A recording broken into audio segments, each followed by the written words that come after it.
ABC 27 Friday Night Overtime.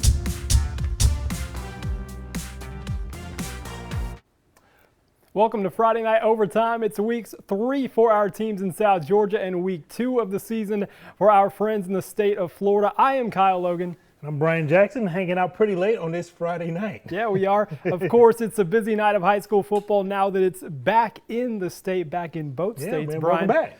Thank you. My second stint in Tallahassee, of course, sports director Allison Posey, if you've been watching the show, she is in New Orleans because the Seminoles are playing against LSU in a big clash set for Sunday night. But, of course, we've got a lot of high school teams to get to, though. Absolutely, man. It's going to be a big one. We got a big one at the Jackets Nest. Undefeated Thomas County Central hosting Bainbridge. It is our Friday night game of the week. Now, Bainbridge has won 7 of the last. Actually, we're going to skip ahead to one more game in this one. Looks like we're going to jump ahead to thought we had those highlights for the Bainbridge and Thomas County Central game, but we don't, so we will make sure to get those up online. So we're just going to go ahead and roll on forward to those. How about Thomasville? There they are, Brian. Yeah, there we go. The battle for the syrup pitcher. The syrup makers hosting Thomasville. Second quarter. Pass is deflected by Cairo's Puckett. He returns for a score. That would bring the Cairo's lead up to 20-7. Very next possession, Thomasville will hand it off to Jaden Alston. That kid, he's got some wheels on him. 80 yards to the house. Pretty sure this is going to be one of the contenders for our play of the week. Cairo now only leading by 6. Now, same score. Only a minute and 31 seconds left in the first half of this one. Cairo trying to put 3 points on the board, but that field goal is blocked by Thomasville's Angelo Brooks. But Thomasville will fight back in this one, added a couple of late scores. Final score in this one, 36-27.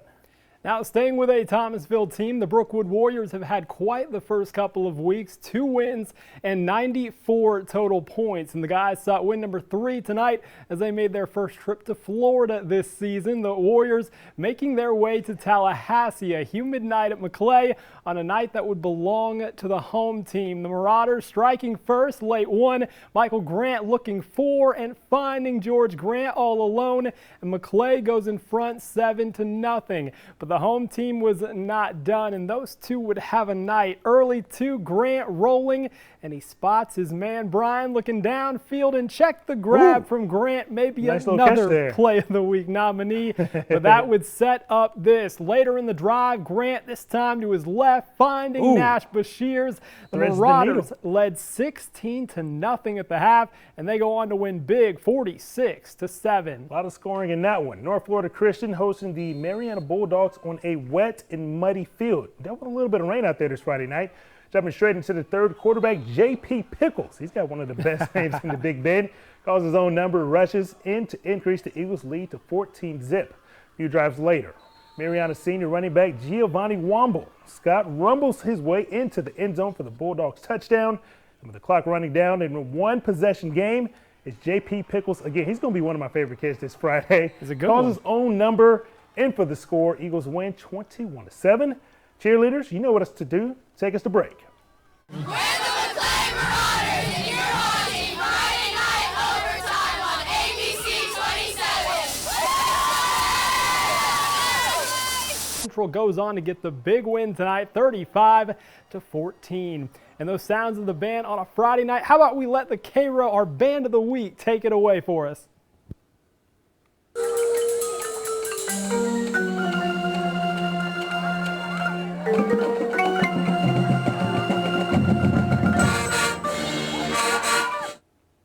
Some of those sounds never get old, right, Brian? Always good. I love the xylophones there, right? And then we got the Cairo Syrup Maker, our band of the weekend. Why don't we stay in South Georgia and head down to Moultrie? Got Colquitt County actually hosting Tift County. The Pack looking to stay perfect on the year and striking early and often. Nico Fan calls his own number and runs it in to give the Pack an early lead. And Colquitt, they're far from done. Don't blink. It is another touchdown. It looks like he even got 2 feet in there. Landon Griffin with a big-time catch in the back of the end zone, and Colquitt would roll tonight. The defense was elite. All Packers tonight, 41-13 the final as the Packers win. To Bazemore Hyder Stadium, Valdosta playing host to Banneker tonight. A lot of students And that's what we like to see Yeah, at a man. home game. They were treated to a Student show section. tonight, the cheerleaders as well, because once again it would be all Cats, already up big in the second half, and Jordan Gatlin here is going to tack on. He runs it in. Valdosta moves to 3-0. The defense good again. 42-2 is your final tonight. And to Valdosta, Georgia Christian welcome in Fullington Academy tonight, a night that we saw the Generals looking for their second win of the year. The Generals looking for that early score. And how about the quarterback making the magic happen? Check this out. Rolls to his left and threads the needle. Fullington territory, but the drive would stall from there. Trojans defense making a stand. Aiden Price, the INT. Road team was just too much tonight as they go on to win 26-14. Just up the road in Adel, Brooks County put their 2-0 record on the line as they met Cook. The Trojans showing their speed early on as Jamal Sanders, once we get to it, there's Jamal Sanders, a big-time quarterback for Brooks County, and he is going to have a big night, including early on this 35-yard run. He's going to go deep into Cook territory before he is going to be rocked up the sideline. There he is, deep into Hornets territory, and a little bit later, they're looking for 6, but Cook not having any of it. Nyshawn Wallace picks off the pass, he went up like and he was the Hornets receiver. would take over.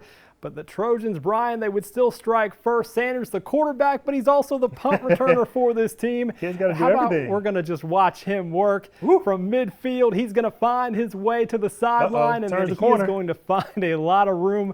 A human Ooh, highlight nice reel. cutback. They go up 7-0, but Brooks in the end would go down to Cook 32-28.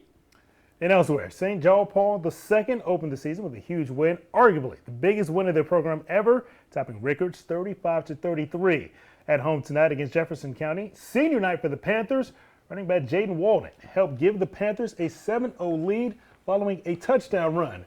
Then, later in the first quarter, the Panthers added another rushing touchdown, this time from running back Travis Mosley. Look at him just shaking off tacklers, just keep rumbling, bumbling, stumbling. He's in the end zone. Then, quarterback Tremaine Hughes gets in on the rushing attack for the Panthers as well, breaks a ton of tackles. On this play, that would make it another score, making it 20-0. It's a happy senior night for St. JP II. They went 27-0 over the Tigers. And finally tonight, how about really quick, Bronson at Branford tonight? Those two really close together. It was a big night for Branford. They would go on to win 54-0. One of those touchdowns right here. So, of course, a lot of big scores and highlights for you. They will all Man, be we on had our so much fun website tonight, tonight. right? So many, and it's still early September. Yeah, it's going to be a big weekend for high school football. Night, guys. Have a good one.